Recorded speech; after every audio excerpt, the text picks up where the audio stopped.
আওয়ামী লীগের মধ্যপর্যায়ের নেতা অ্যাক্টিভিস্টরা প্রকাশ্যে এই ধরনের হাঙ্গামা হুজ্জতি মানে শুধু আন্দোলন না, এই আগুন লাগিয়ে দাও জ্বালিয়ে দাও টাইপের আহ্বান জানাচ্ছেন। এটা খুব ক্লিয়ার। শেখ হাসিনা কথা বলেছেন এটা নিয়ে, ফলে কিছু কিছু ঘটনা ঘটলো। এখন এর আগেও আমি যখন টক শোতে গেছি তখন এই ঘটনাগুলো প্রসঙ্গে জানানো হচ্ছিল, জিজ্ঞেস করা হচ্ছিল যে কী হয়, কী দেখবো। আমি মনে করি না আসলে এগুলো কিছু হবে, তখনও বলেছি, আমি আজও বলি তেমন কিছু হবে না। আমি ভিডিওটা যখন রেকর্ড করছি তারও পরে আরও ঘটনা ঘটতে পারে, আরও কিছু আগুন লাগানো হতে পারে এবং খুবই মর্মান্তিক একজন চালক পুড়ে মারা গেছেন।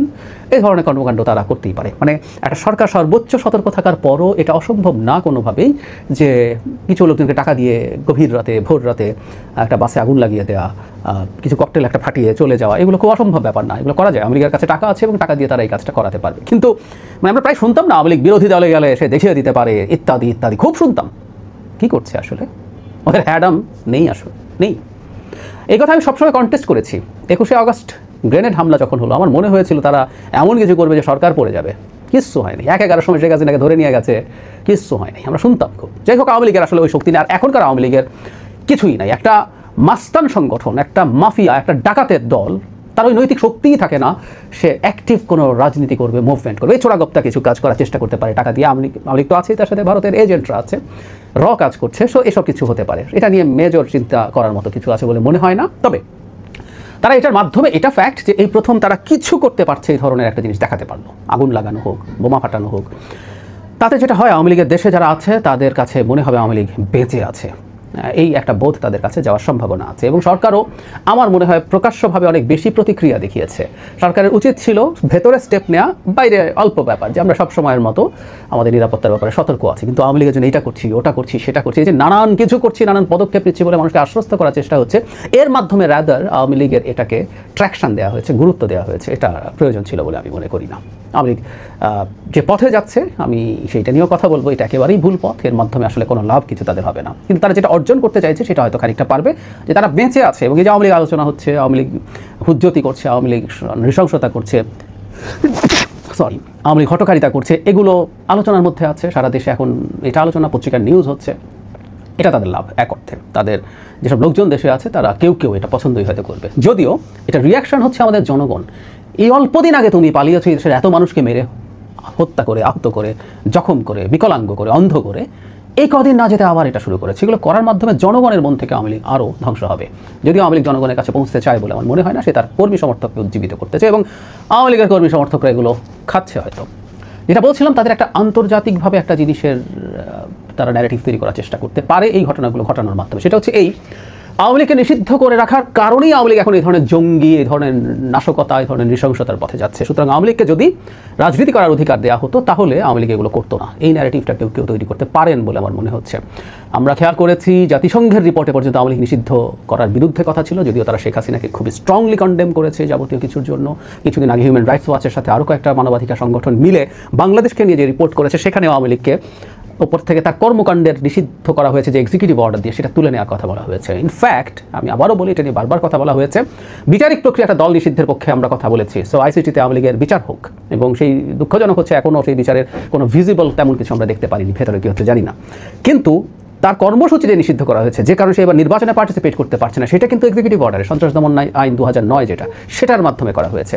ফলে এই অভিযোগটা তো থাকলোই, একটা দলকে তার আত্মপক্ষ সমর্থন ছাড়া এই কাজটা করা হয়েছে। ফলে এই চাপটা আছে। এখন তারা এটাকে সেল করার চেষ্টা করবে এবং সরকারের উপরে সম্ভবত ইন্টারন্যাশনাল যারা চাপ দিতে চায় তারা এভাবে চাপ দেবে যে তোমরা ওকে পলিটিক্স করতে দিচ্ছ না বললে সে এইসব সন্ত্রাসী কর্মকাণ্ডে যুক্ত হচ্ছে। এই ধরনের আলাপ কিন্তু করতে পারে, আসতে পারে।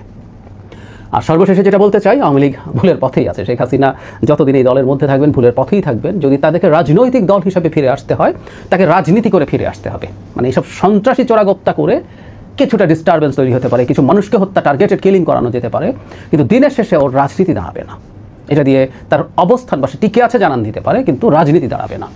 আওয়ামী লীগ যদি রাজনৈতিকভাবে দাঁড়াতে চায়, যদি সে নিষিদ্ধ না হয়, আমরা এইভাবে বলছি, তাহলে তাকে আসলে অনেক পিউরিফাইড হয়ে রাজনীতির মাধ্যমে ফিরে আসতে হবে এবং তাকে সেই ক্ষেত্রে যারা যারা মারাত্মকভাবে দায়ী তাদের শাস্তি অ্যাকসেপ্ট করতে হবে এবং বাকিদের এক ধরনের রিকনসিলিয়েশনের মধ্য দিয়ে যেতে হবে। তারা যে অপরাধ করেছে, অন্যায় করেছে রাষ্ট্রের প্রতি, এই জনগণের প্রতি, সেটা মেনে মানুষের ভালোবাসা অর্জন করার মাধ্যমে, চেষ্টা করার মাধ্যমেই তার ফিরে আসা সম্ভব রাজনৈতিকভাবে।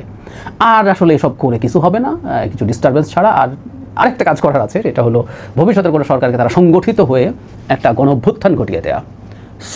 ওই যে বলেছিলাম ডাকাতের দল গণ অভ্যুত্থান করতে পারে না, কখনোই পারে না। সবাই পালিয়ে বসে বসে আছে, তো কেউ তো আসছে না দেশে। ওখান থেকে আহ্বান জানাচ্ছে এখানকার কিছু লোকজনকে, তাদের কিছু নেতাকর্মীকে বিপদে ফেলছে, এর বেশি কিছু হচ্ছে না। তারা যদি সেটা করতে পারতো, হয় না। গণ অভ্যুত্থান হয় সেই মানুষগুলোকে দিয়ে, যে মানুষগুলোর কোনো না কোনো আদর্শের জন্য, কোনো না কোনো বিশ্বাসের জন্য মাঠে নামে। তখন ওই গুলি করলো যে একটা মরে সেটাই মরে, বাকি ডিজাইন আসার, তখন হয় এটা। ডাকাতের দলকে দিয়ে এটা হয় না, হবে না। সো এটারও কোনো সম্ভাবনা নাই। এই নাশকতা করেও কিছু হবে না, বরং এদেশের মানুষের মনে তাদের প্রতি ঘৃণা আরও বাড়তে থাকবে, যে তার ভবিষ্যতের রাজনীতিতে ফিরে আসাকে আরও বেশি কঠিন করে তুলবে। বলে লাভ নেই, আমার এগুলো বুঝবে টুঝবে না, তারা মনে করে এগুলো করেই তারা পারবে। সরি, তারা পারছে না। তো খুব বেশি টেনশন করার কিছু নেই। তবে সরকারের উচিত হবে, বা আমাদের ভবিষ্যতে যারা আসবেন, যে আন্তর্জাতিকভাবে এই চাপটা আসবে যে ওকে নির্বাচন করতে দাও, নির্বাচন না হলে অন্তত রাজনীতি করতে দাও, না হলে এই সহিংসতা বা নাশকতা বাড়তে থাকবে। এই যুক্তিটাই সম্ভবত সামনে প্রধান হয়ে দাঁড়াবে। আরেকটা ব্যাপার একটু যোগ করে রাখা দরকার, যে আওয়ামী লীগ যখন নানান রকম কর্মসূচির ডাক দিচ্ছে, তখন এই আওয়ামী লীগের নামে আরও কেউ মাঠে নেমে পড়ছে কিনা সেটা খেয়াল রাখা দরকার আছে। যে পরিমাণ বাসে আগুন দেওয়া হয়েছে, যে পরিমাণ বোমাবাজি হয়েছে, ককটেল ফাটানো হয়েছে, আমি বলছি এটা আওয়ামী লীগ করতেই পারে, কিছু টাকা পয়সা দিয়ে কাজগুলো করানো যায়। বাংলাদেশে এতটাই দারিদ্র্যের দেশ, সেখানে কিছু টাকা দিয়ে কাজগুলো করানো যেতেই পারে। কিন্তু এই আওয়ামী লীগের নাম করে এই ডামাডোলের মধ্যে সরকারের ভেতরে এবং সরকারের বাইরের একটা শক্তি আছে, যারা নির্বাচনকে ম্যানিপুলেট করতে চায়, বা অ্যাটলিস্ট নির্বাচনটা ভীষণ অনিশ্চয়তার মধ্যে ঢুকে গেছে, এতে করে একটা পারসেপশন তৈরি করতে চায়, করে বিশেষ করে বিএনপিকে চাপে ফেলে তার কাছ থেকে কিছু লেভারেজ চায়। এরকম লোকজন এখানে ইনভলভ হয়ে যাওয়ার সম্ভাবনা উড়িয়ে দেওয়া যায় না। আমি জানি না সরকারের মধ্যে কেউই যদি এর মধ্যে ইনভলভ হয়, তার বাইরে অন্তত সরকারের যে অংশটা সদিচ্ছা আছে, আমরা এখন পর্যন্ত প্রধান উপদেষ্টা